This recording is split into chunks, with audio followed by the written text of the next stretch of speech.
একুশে শহীদ তর্পণ, শহীদ শ্রদ্ধাঞ্জলি, এটা ৩১তম ২১শে জুলাই।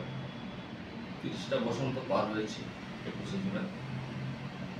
প্রতি বছর মতো এবছরও আমরা পায়ে পা মিলিয়ে শ্রদ্ধাদের প্রতি শ্রদ্ধার্ঘ্য জানাতে রক্তস্নাত যে ধর্মতলার মাটি সেটা স্পর্শ করে তাদের শ্রদ্ধার্ঘ্য জানাতে, এবং এর জন্য দলগতভাবে তৃণমূল কংগ্রেস সাকরাইল কেন্দ্র তৃণমূল কংগ্রেসের পক্ষ থেকে নানান কর্মসূচি গ্রহণ করা হয়েছে। প্রচার, পাবলিসিটি, হোর্ডিং, ব্যানার এবং সমস্ত শাখা সংগঠনও অত্যন্ত আন্তরিকতার সঙ্গে এই প্রোগ্রামটাকে গ্রহণ করেছে এবং তারাও প্রচার পাবলিসিটির মধ্যে আছে।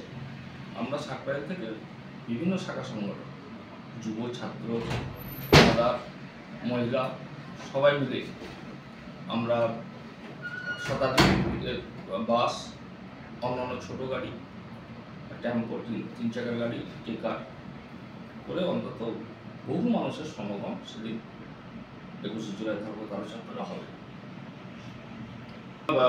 মূলত আমরা সমস্ত মাদার আমাদের যে ইউনিট আছে সেখান থেকে যাওয়া হচ্ছে, তার সঙ্গে আমাদের শাখা সংগঠন এবং যারা শ্রমিক সংগঠন আছে আলাদা ইয়ার্ড আইএনটিটিউসির পক্ষ থেকে আমরা প্রতি বছরই এই অনুষ্ঠানকে এলাকায় শ্রদ্ধা জানিয়ে শহীদদের তৈরি করে সেখানে শ্রদ্ধা জানিয়ে ধর্মতলার উদ্দেশ্যে রওনা হয়। এবারও সেইভাবে কোথায় জমায়েত? বিভিন্ন অঞ্চলে জমায়েত আছে। সাকরাইলের 16টা অঞ্চলে বিভিন্ন পয়েন্টে যেখান থেকে খুব শর্টেজ রাস্তায় ধর্মতলার উদ্দেশ্যে যাওয়া যায়, বাস যোগাযোগ বা 4 চাকা যায়, সেখানেই জমায়েত মূলত হবে। এছাড়া আমরা যে জমায়েত করবো, আমরা ধুলাগড় চৌরাস্তায় জমায়েত আছে, আমাদের সাকরাইল স্টেশনে আছে, আলাদা ইয়ার্ডে আমাদের জমায়েত আছে আমাদের শ্রমিক সংগঠনের পক্ষ থেকে। আমরা সেখান থেকে শ্রদ্ধার্ঘ্য নিবেদন করে শহীদগুলি তৈরি করে ওখান থেকে বাসে চড়ে সোজা ধর্মতলার উদ্দেশ্যে রওনা হবে। বহু আন্দোলন হয়েছে হয় এবং আগামী দিনও হবে, কিন্তু কে জানে কোনটা 21 হবে। সেরকম সেদিনের সকালও এরকম একটি সকাল ছিল, কিন্তু সেদিনের টিগার হ্যাপি পুলিশের দ্বারা আমাদের সহকর্মী, বন্ধু বান্ধব, আমাদের সঙ্গে যারা মিছিলের সেদিনের মাথা ছিল 13 জনকে আমরা হারিয়েছি, শহীদ হয়েছি। তাদের রক্তস্নাত এই মাটি আমাদের কাছে অত্যন্ত শ্রদ্ধার, এটা অত্যন্ত দুঃখের, অত্যন্ত শ্রদ্ধাঞ্জলি নিবেদনের তর্পণের জায়গা।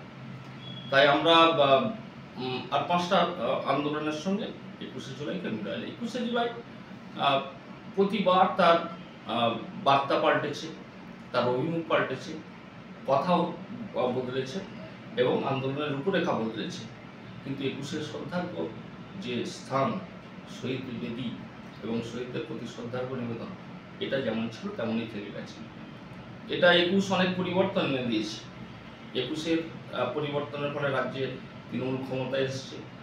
আমাদের অন্য রাজ্যের সঙ্গে বিষাক্ত সাপ যখন আমাদের রাজ্যকে দখল করতে এসেছে, তখন আমরা 21-এ সিদ্ধান্ত নিয়েছি, শপথ নিয়েছি, তাদের বিরুদ্ধে লড়াই করেছি, দেশের সমস্যাকে সামনে রেখে দেশের সাম্প্রদায়িকতার বিরুদ্ধে লড়াই করার জন্য।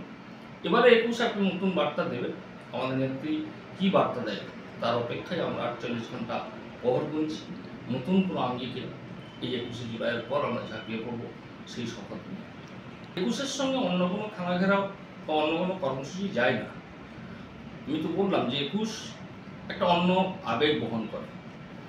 21-এ ভাষা আন্দোলন গোটা পৃথিবীব্যাপী। 21শে ফেব্রুয়ারি আমার ভাইয়ের রক্তে রাঙানো 21শে ফেব্রুয়ারি, এটার সঙ্গে কিছু মেলানো যায় না। যেমন বাংলার টিগার হ্যাপি পুলিশের দ্বারা রক্তাক্ত বাংলা শহীদ দিবস হিসাবে যেটা আমরা গ্রহণ করি, আমরা পালন করি, তার সঙ্গে অন্য কোনো অনুষ্ঠান যায় না। এটা একটা রাজনৈতিক চক্রান্ত, এটা মানুষকে ভুল বার্তা যাবে এবং বাংলার মানুষ এই অস্বচ্ছ রাজনৈতিক খেলা, এই অসুস্থ রাজনৈতিক খেলা কখনোই গ্রহণ করবে না।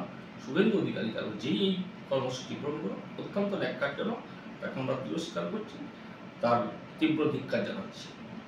আমার নাম শেখ মোহাম্মদ সিদ্দিক, আমি সাকরাইল পঞ্চায়েত সমিতি শিক্ষার কর্মদক্ষ এবং আইএনটিটিউসি ইয়ার্ডের নেতা।